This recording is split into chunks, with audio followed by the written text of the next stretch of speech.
అమ్మ ఇప్పుడు ఇంట్లో మహిళలు ఎలా ఉంటే మహాలక్ష్మి అనేది ఇంట్లోనే ఉంటుంది స్థిరంగా. అంటే ఒక స్త్రీ అనే ఇంట్లో మహిళ ఎలా ఉండాలి? ఎలా ఉండకూడదు? లక్ష్మి స్థిరంగా ఉండటం అనేది లక్ష్మి చేంచలే ఎక్కడా స్థిరంగా ఉండదు ఆవిడ. హ్మ్. లక్ష్మి 4 చోట్ల కదులుతూ ఉంటేనే ఇప్పుడు నీ చేతి దగ్గర రూ. 100, రూ. 1000, రూ. 1,00,000 ఉన్నాయి. హ్మ్. నీ దగ్గరే ఉన్నాయి. ఏమిటి లాభం? నీది నాకిచ్చి నేను హ్మ్. కూడా ఇంకోటేదో కొనుక్కుని నేను అతనికిచ్చి అతను ఇంకోళ్ళకిచ్చి ఇంకోళ్ళు ఇంకోళ్ళకిచ్చి తిరుగుతూ ఉంటే దానికి కొంత విలువ ఉంది. హ్మ్. ఒక గొప్ప భవనం కట్టుకున్నావు. ఆ భవనం విలువ 10,00,00,000 అనుకుందాం. హ్మ్. ఆ 10,00,00,000 విలువలో నువ్వు ఉంటున్నావు. ఆ 10,00,00,000 నువ్వేమన్నా అనుభవిస్తావా? లేదు కదా! లేదు. దాని విలువ ఎప్పుడొస్తుంది? దానికి వస్తు మార్పిడి జరగాలి. హ్మ్. కనుక లక్ష్మీదేవి ఎప్పుడూ కూడా చెంచల. ఒక హ్మ్. చోట ఉండదు. నా దగ్గరే ఉండాలనుకోవటం కూడా స్వార్థమే. అందరికీ ఉంటేనే నా దగ్గర కూడా ఉన్నట్టు. హ్మ్. ఇప్పుడు ఈ ఒక్క రూ. 10తో మొత్తం ఆ విపణి వీధి అంతా వ్యాపారం జరుగుతుంది. హ్మ్. ఓ రూ. 10 పెట్టి నేను ఒక షాప్‌లో ఒకటి కొంటా. హ్మ్. వాడి దగ్గర రూ. 10 చేరినాయి. ఈ హ్మ్. రూ. 10 తీసుకెళ్ళి వాడు ఇంకో షాప్‌లో ఇంకోటి కొంటాడు. అవును. అక్కడి నుంచి ఇంకోటి అలా కొనుక్కుంటూ వస్తారు. మళ్ళీ రూ. 10 నీ దగ్గరకొస్తాయి. నువ్వే ఇంకోటేదో అమ్ముతావు ఎవడికో. హ్మ్.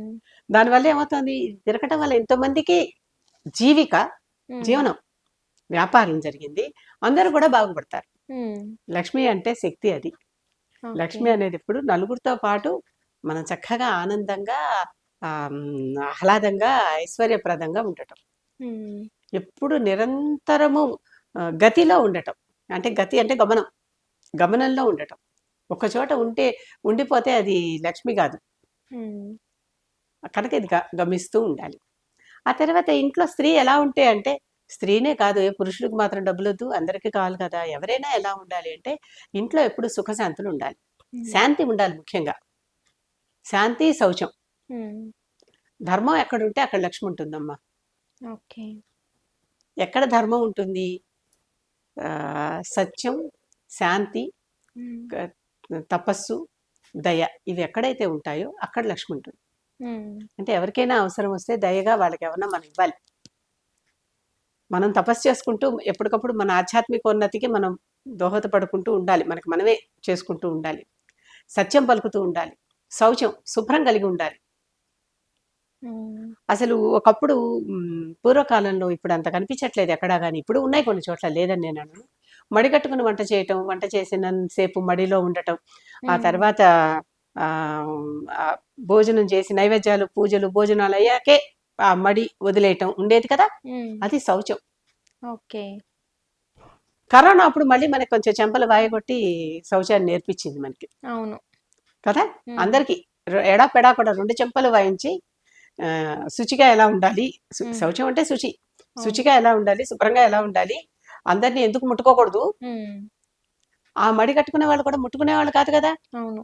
వాళ్ళొక్కళ్ళే మడికట్టుకుని లేతే పోనీ ఇద్దరు మడికట్టుకుని ఆ వంట పని, పూజ పని అన్నీ చేసుకుని, హ్మ్. నైవేద్యాలన్నీ పెట్టుకుని అప్పుడు అందరికి వాళ్ళే భోజనాలు పెట్టి, వాళ్ళు తిని బయటకొచ్చేవాళ్ళు. హ్మ్. అప్పుడు అది ఆ మడి అయిపోయింది. ఓకే.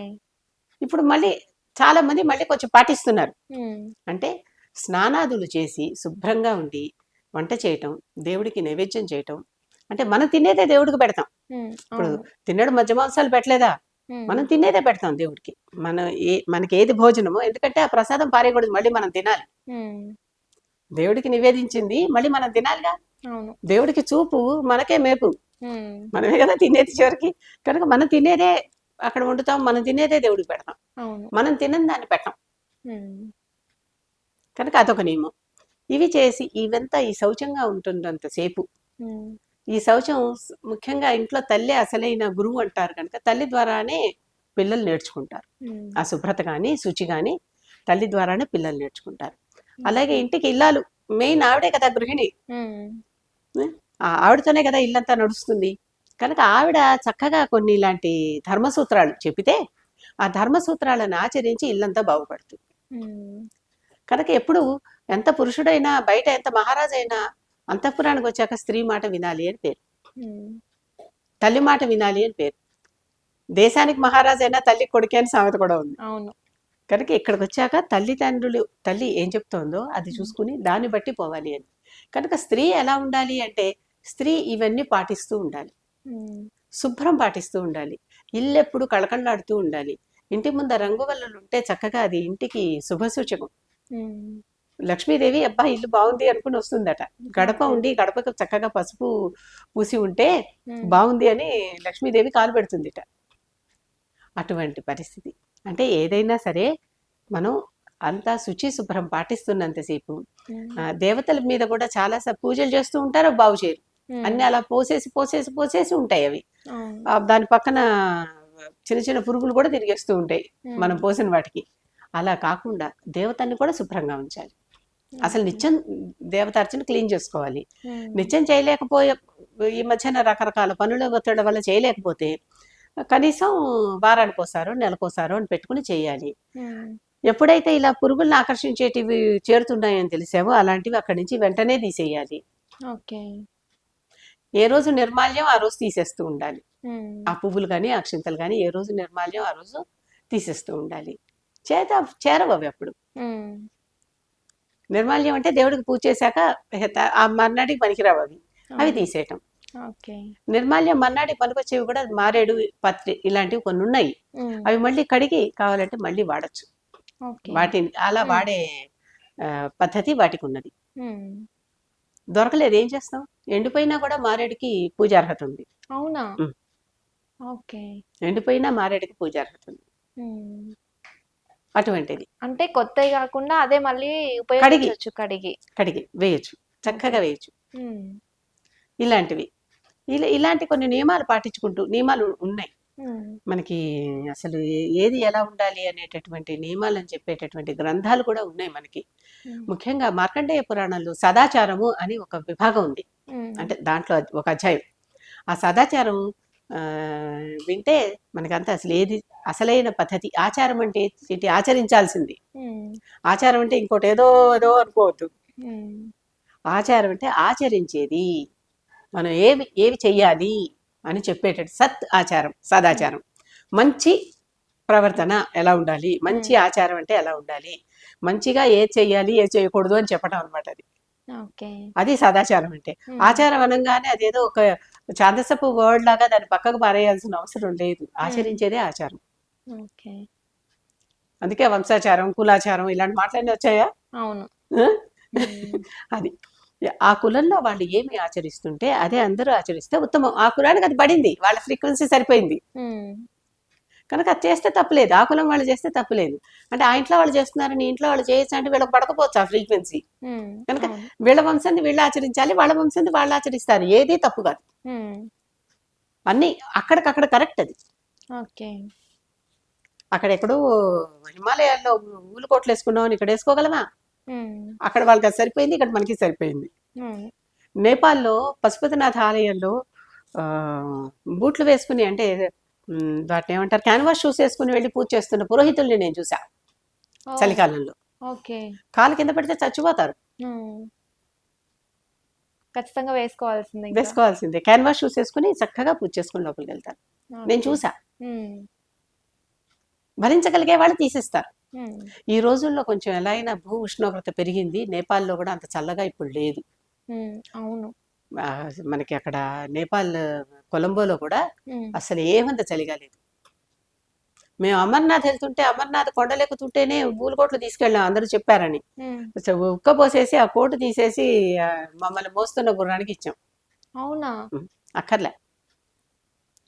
అంటే ఆ మంచుకి చలేయదా అమ్మ? వెయ్యట్లా. గాలుంటే కదా చలి వస్తుంది.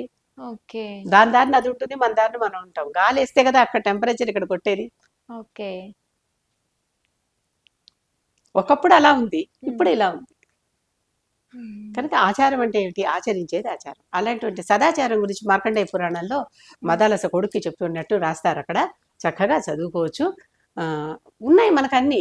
గైడ్‌లైన్స్ అన్ని చోట్ల వ్యాసుడు బోలెడు రాసిపెట్టాడు. హ్మ్. ఆ రాసిపెట్టినవన్నీ మనం ఒకసారి చదువుకుంటే చదువుకొని పాటించటమే. అప్పుడు ఈ కరోనా లాంటివి రావు. హ్మ్.